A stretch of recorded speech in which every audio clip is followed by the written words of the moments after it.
कोटपुतली का जहाँ तक जिक्र आता है, कोटपुतली में सबसे बड़ी बात है कि 2008 का जब विधानसभा चुनाव था, 2007 से लगातार सक्रिय था।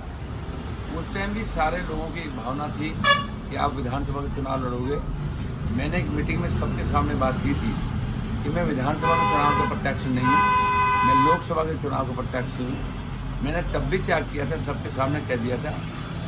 आज भी लगातार जिस हिसाब से कोटपुतली सीट भारतीय जनता पार्टी के पक्ष में नहीं आ रही थी, उसके नाते मैंने सारे कैंडिडेट को इकट्ठा किया और पार्टी ने मुझे एक बात कही कि आपको कोटपुतली की बात संभालनी है, आप कैसे करोगे। मैंने कहा आप मेरे कहने से टिकट दे दो, मैं आपको वादा कर रहा हूँ कि भारतीय जनता पार्टी के पक्ष में सीट आएगी। मैंने आज से टिकट होने से पहले सबको आरटीएम में, उसमें हंसराज पटेल भी थे, कैलाश पटेल भी थे, आपके जितने कैंडिडेट मुकेश जी भी थे, सारे कैंडिडेट थे, शंकर कसाना भी था। मेरी खुद माने इसे कसाना साहब से मेरी बात हुई थी कि उन्होंने कहा मैं भी आ रहा हूँ, लेकिन जब वो नहीं आ पाए तो उनके कहीं देरी होगी। लेकिन मैंने सबके बीच में बैठ के कही कि आप सारे बता दो क्या चाहते हो। उन्होंने कहा कि लोकल कैंडिडेट होना चाहिए। मैंने कहा मैंने अपना त्याग किया और आपकी भावनाओं को मैंने परख लिया और लोकल कैंडिडेट होगा, आप सबके बीच में से होगा।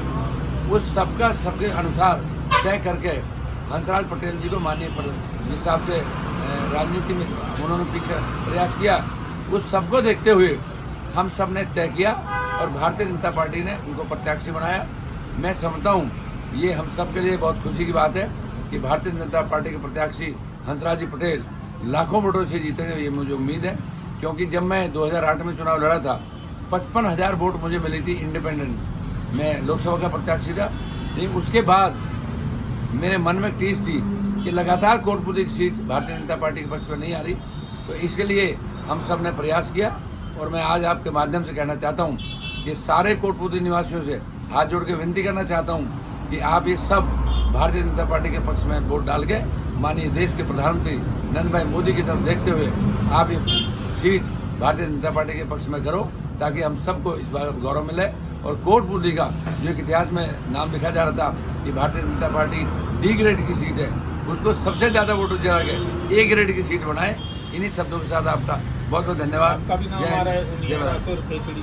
देखिए, मैं आपको समझता हूँ कि आप जिस बात के खेतड़ी का नाम आ रहा हो, नियारा भी आ रहा हो, टोंक भी आ रहा हो, कोटपुतली भी आ रहा हो, मैंने सबने एक बात रखी है कि मैंने पार्टी से भी बात की है, हमने उच्च शीर्ष नेतृत्व से भी बात की है कि मैं यही चाहता हूँ कि टोंक सवाई माधोपुर से त्योहार मुझे फिर मौका मिले तो मैं लोकसभा का प्रत्याशी हो सकता हूँ कि मैं विधानसभा का प्रत्याशी नहीं हूँ। मैं चाहता हूँ कि आज जिस बात से मुझे सुबह धर्मपाल इंजीनियर मिले थे, मैंने उनसे भी रिक्वेस्ट की थी कि आप दोनों परिवार इकट्ठे बैठो और इकट्ठे बैठ के फैसला करो ताकि भारतीय जनता पार्टी के पक्ष में ये सीट आए। तो मैं सबसे प्रयास कर रहा हूँ कि जहाँ जहाँ समाज की सीटें, समाज की सीट ज़्यादा से ज़्यादा बढ़े और ज़्यादा से ज़्यादा लोगों को टिकट मिले, तो इस बात के लिए मैं प्रयास करता हूँ। और मैं अपनी तरफ से मैं फिर कह रहा हूँ कि मेरी शुभकामनाएं सबके साथ है। जहाँ भी कोटपुतली में जरूरत पड़ेगी मैं भी आऊँगा, सबके हाथ जोड़ूंगा, पैर पकड़ूंगा, उनसे रिक्वेस्ट करूँगा, लेकिन भारतीय जनता पार्टी के पक्ष में सीट आए। धन्यवाद।